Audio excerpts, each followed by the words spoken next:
Hello बच्चों, कैसे हैं आप सभी। मैं आशा करता हूं कि आप लोग बहुत अच्छे होंगे। बच्चों, आज के इस वीडियो में हम लोग क्लास 10 का एक हिस्ट्री का चैप्टर है। जी हाँ दोस्तों, हिस्ट्री यानी इतिहास का एक चैप्टर है जिसका नाम है भारत में राष्ट्रवाद, जो कि 4 चैप्टर है ना। चैप्टर 4 का हम लोग आज के इस वीडियो में मोस्ट इम्पोर्टेंट लघु और दीर्घ उत्तरीय प्रश्नों को देखने वाले हैं। इसका ऑब्जेक्टिव मैंने आपको पहले ही करा दिया है। यदि आपने नहीं देखा है तो इसको डिस्क्रिप्शन बॉक्स में लिंक हम दे देंगे, जाकर के आप पहले ऑब्जेक्टिव को जरूर देख लीजिएगा।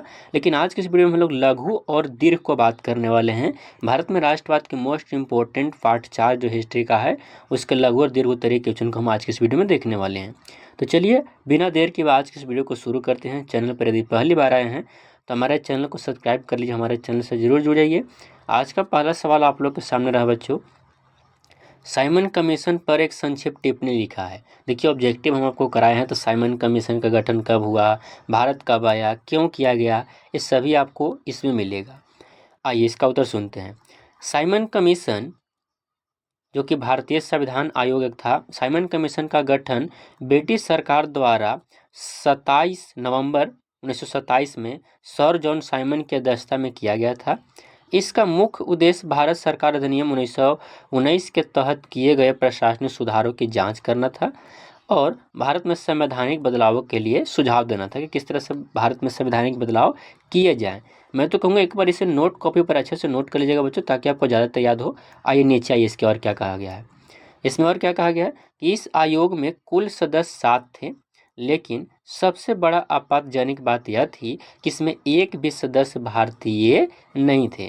इसके 7 सदस्य तो थे बच्चों, लेकिन सातों सदस्य क्या थे, अंग्रेज थे। भारत का सदस्य एक भी उसमें नहीं था। अब आप लोग खुद बताइए, भारत का संविधान हमें लिखना है, भारत के संविधान के बारे में बताना है, और भारत के इन लोगों को नहीं रखेंगे तो ये कौन सा नियम है। भारतीयों के लगा कि भाग्य का फैसला करने वाले आयोग में उनका कोई प्रतिनिधि न होना उनका एक अपमान है। जब हमारा बात चल रहा, हमारा ही कोई आदमी न हो तो क्या फ़ायदा इसका। इसी कारण 3 फरवरी 1928 को बच्चों, यदि आप डेट कहीं भी मेंशन करते हैं, कहीं भी आपको डेट याद करके आप लिख देते हैं उसे, तो आपको फुल में फुल नंबर मिलते हैं। आप बात हमेशा याद रखिएगा। तो डेट आप लोग याद रखते हो तो काफ़ी अच्छी बात है। भारत पहुंचा, पूरे देश में इसका तीव्र विरोध हुआ। प्रदर्शनकारियों ने काले झंडे के साथ साइमन गो बैक का नारा दिया। अब हमने आपको पहले बताया भी है कि साइमन गो बैक का नारा देते हुए इसे काले झंडे के साथ इसे यहाँ से भगाया गया। इसी आंदोलन के दौरान लाहौर में लाला लाजपत राय के पर लाठीचार्ज हुआ, जिससे बाद उनकी मृत्यु हो गई थी इसी आंदोलन में, जो कि हमने बारीकी से आपको जब थ्योरी पढ़ाया था, इस चैप्टर को मैंने पढ़ाया है तो आपको अच्छे से याद भी होगा। तो इस तरह से आप इसको लिख सकते हैं।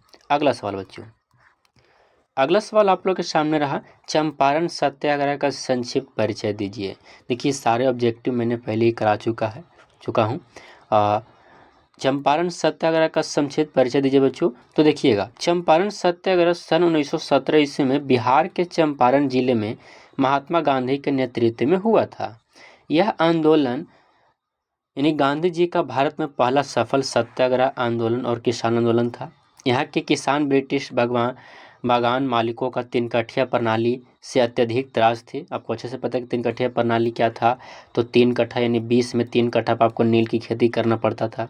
आप इसे बारीकी ढंग से अच्छे से लिख सकते हैं कि चंपारण सत्याग्रह 1917 ईस्वी में बिहार के चंपारण जिले में शुरू हुआ, जिसका नेतृत्व महात्मा गांधी जी कर रहे थे। यह एक सफल आपको आंदोलन रहा, सत्याग्रह सफल रहा। इस आंदोलन में जो गांधी जी ने किसानों को 3 कट्ठे प्रणाली से आज़ाद करवाया कि 20 कट्ठा में 3 कट्ठा पर नील की खेती करनी पड़ती थी।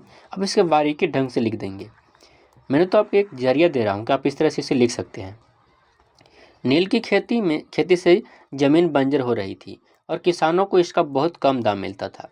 चंपारण के किसान राजकुमार शुक्ल, काफ़ी शानदार क्वेश्चन है, राजकुमार शुक्ल को आमंत्रित पर गांधी जी वहां पहुंचे। एक क्वेश्चन बहुत शानदार आता है, यहाँ तक कि बीपीएससी टाइप का एक क्वेश्चन भी आता है कि चंपारण जो सत्याग्रह चल रहा था उसमें महात्मा गांधी को चंपारण में कौन बुलाए थे।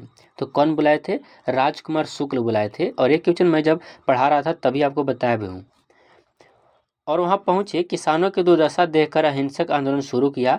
गांधी जी के दबाव के कारण ब्रिटिश सरकारों को एक जांच समिति बनानी पड़ी, जिसने इस व्यवस्था को क्या माना, गलत माना। इसके बाद 3 कठिया प्रथा को हमेशा के लिए समाप्त कर दिया गया। इस तरह से आप इसे लिख सकते हैं बच्चों। अगला सवाल, अगला सवाल है कि दांडी यात्रा का क्या उद्देश्य था। देखिए दांडी यात्रा ऑब्जेक्टिव हम कराए हैं इसका, तो सबसे पहले मैं तो कहूँगा कि आप पहले ऑब्जेक्टिव ही देख लीजिए, है ना, उसके बाद इसमें आइए, ताकि आपको ऑब्जेक्टिव याद रखेंगे तो आप इससे बारीकी ढंग से लिख पाइएगा। आइए बच्चों, दांडी यात्रा जिसे हम नमक सत्याग्रह के नाम से भी जानते हैं, महात्मा गांधी के नेतृत्व में 12 मार्च 1930 से 6 अप्रैल 1930 तक चलाई गई। इसका प्रमुख उद्देश्य क्या था, तो सुनिए बच्चों, इसका प्रमुख उद्देश्य क्या था।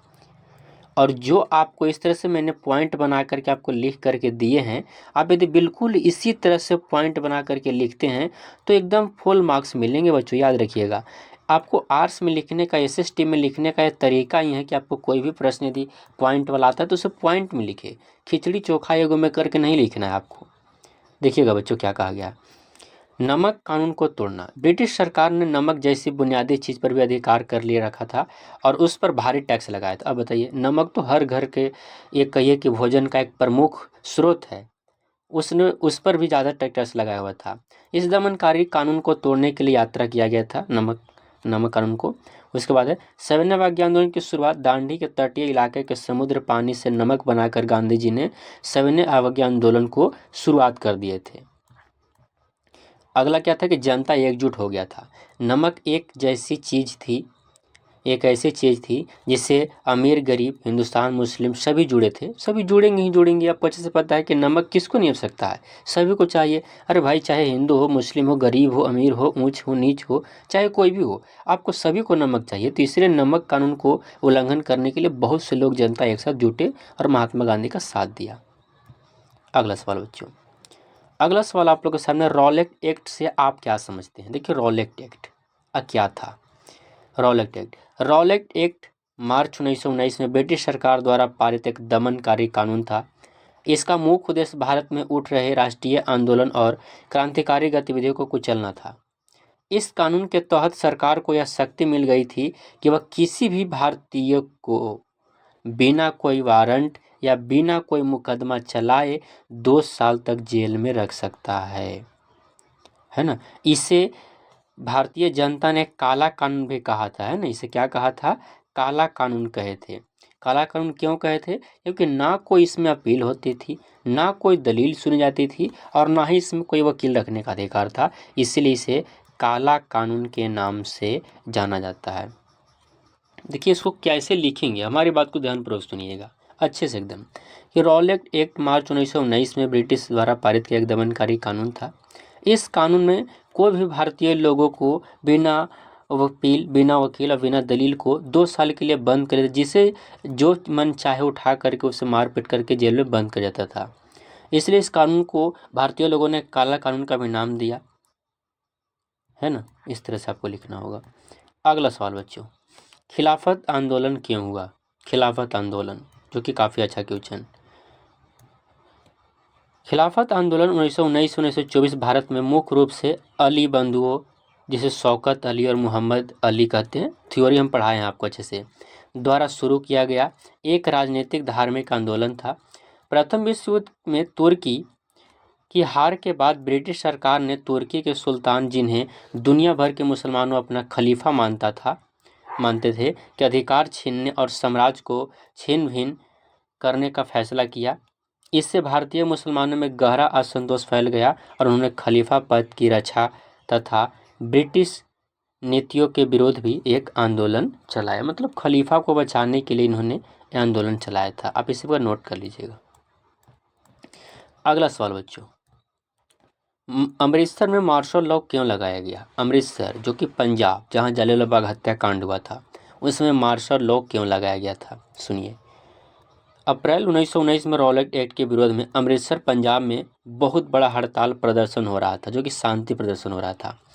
ब्रिटिश सरकार ने स्थानीय लोकप्रियता नेताओं जैसे डॉक्टर सैफुद्दीन किचलू, आपको अच्छे से पता है कि किचलू कब गिरफ्तार हुए थे, डॉक्टर सत्यपाल को गिरफ्तार कर लिया, जिससे जनता भड़क उठी और हिंसा फैल गई। शहर की बिगड़ती कानून व्यवस्था को नियंत्रित करने में राष्ट्रवादी नागरिकता विरोध को पूरी तरह कुचलने के लिए 11 अप्रैल 1919 को अमृतसर में सैन्य शासन यानी मार्शल लॉ लगा दिया गया और कमांड जनरल रेजिनाल्ड डायर को दे दिया गया। यही डायर है जिसने गोली चलाने का अधिकार दिया था जलियांवाला बाग हत्याकांड में, सौंप दी। इसी के बाद 13 अप्रैल को जलियांवाला बाग हत्याकांड हुआ था, क्योंकि जलियांवाला बाग हत्याकांड में जो जनरल डायर था, यहाँ दोस्तों डायर, गोली चलाने का आदेश यही दिया था।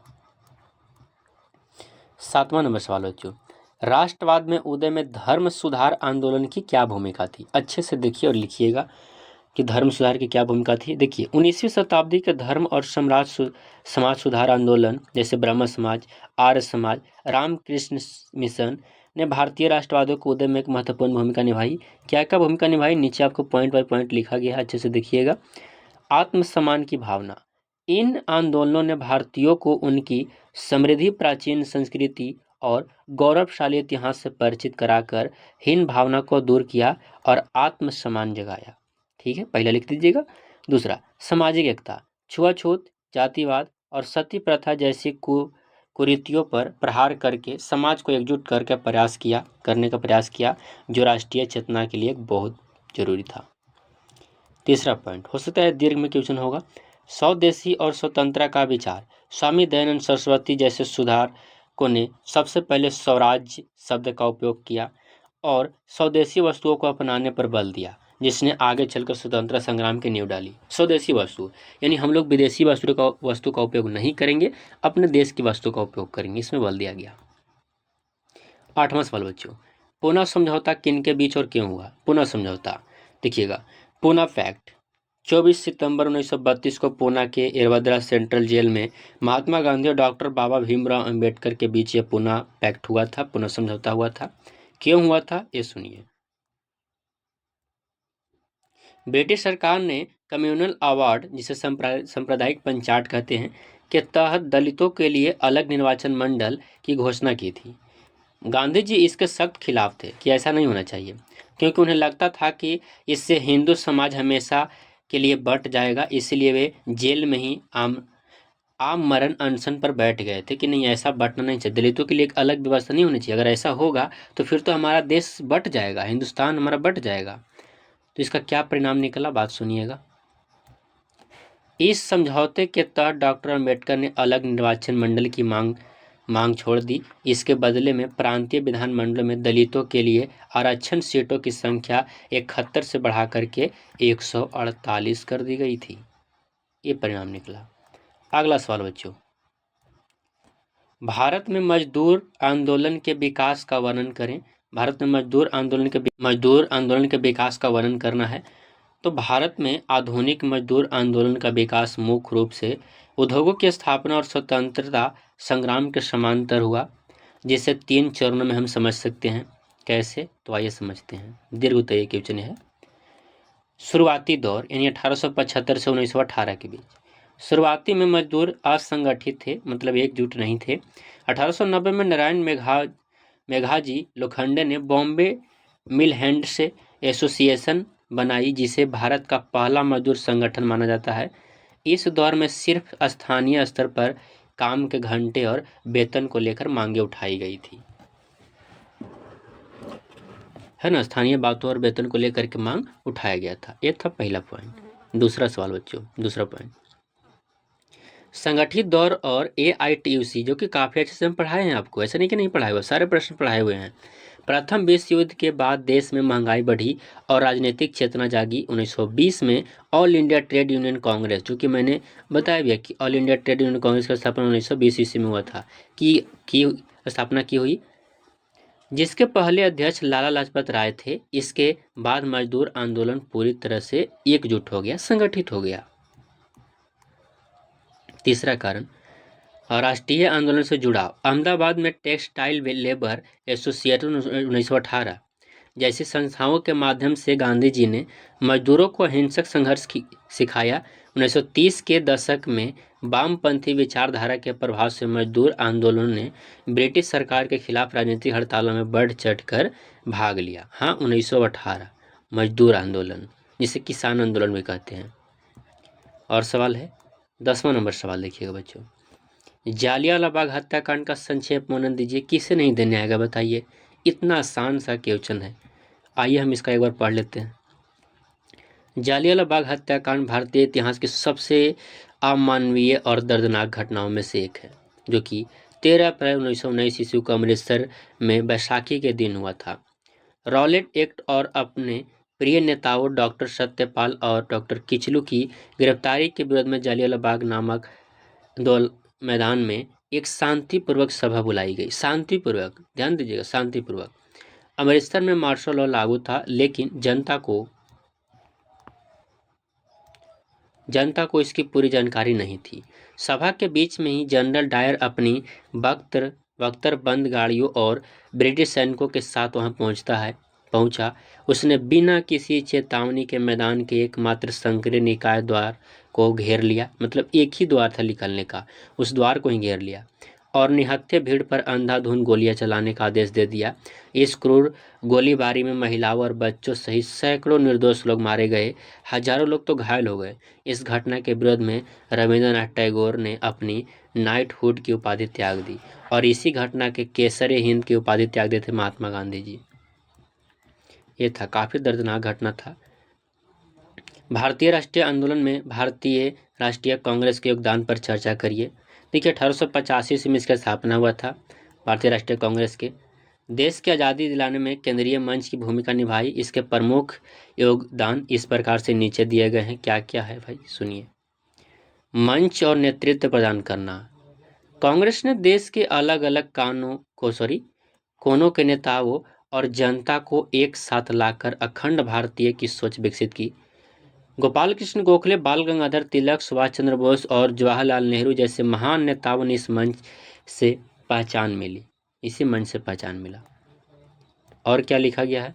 जन आंदोलन का संचालन महात्मा गांधी के नेतृत्व में कांग्रेस के असहयोग आंदोलन, सविनय अवज्ञा आंदोलन, भारत छोड़ो आंदोलन जैसे विशाल जन आंदोलन की रूपरेखा तैयार की और उनका कुशल संचालन किया, जिससे ब्रिटिश शासन की नींव हिल गई थी। महात्मा गांधी जी हमारे बहुत अच्छे नेता थे। राजनीतिक चेतना और लक्ष्य निर्धारण। शुरुआती दौर में कांग्रेस ने याचना और प्रदर्शन के जरिए प्रदर्शनकारी सुधार मांगे, लेकिन बाद में उग्रवादी चरण में स्वराज और अंत 1929 के लाहौर अधिवेशन में पूर्ण स्वराज को अपना अंतिम लक्ष्य घोषित किया, जिसने देश की आज़ादी का मार्ग प्रशस्त किया। देखिए बच्चों, मैंने आपको जो कराना था वो करा दिया। अब क्वेश्चन है भी नहीं, इसको आप एक बार कॉपी पर, यहाँ बच्चों कॉपी पर लिख करके याद करिए। लिख लीजिएगा ना आपको बोल बोल करके, तो 100% आपको हम कहते हैं कि आपको याद हो जाएगा। ठीक है, हमें यदि 100% नहीं याद होगा, ठीक है, 90% ही कुछ कुछ बात याद रहता है, तो आसानी से आपको लिखा जाएगा और फुल मार्क्स आपको मिल भी जाएंगे। उम्मीद करते हैं छोटा सा वीडियो आपको काफ़ी पसंद आया होगा।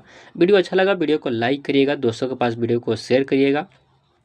और यदि आप ऑब्जेक्टिव इसका नहीं देखे हैं तो नीचे लिंक आपको मिल जाएगा डिस्क्रिप्शन बॉक्स में, जा करके जरूर देख लीजिएगा बच्चों, क्योंकि जब तक आपको ऑब्जेक्टिव नहीं दिखेगा सब्जेक्टिव आपको लिखने नहीं आएगा, क्योंकि ऑब्जेक्टिव का प्रश्न मिला करके सब्जेक्टिव लिखा जाता है। तो देख लीजिएगा, वीडियो को शेयर करिएगा अपने बच्चों मित्रों के पास, सभी के पास। और हमारे चैनल पर पहली बार आए तो सब्सक्राइब करके जुड़िए, क्योंकि हर समय हम आपके साथ हैं 2027 में यदि आपको एग्जाम देना है तो। चलिए मिलेंगे नेक्स्ट वीडियो में, तब तक के लिए जय हिंद प्यारे साथियों।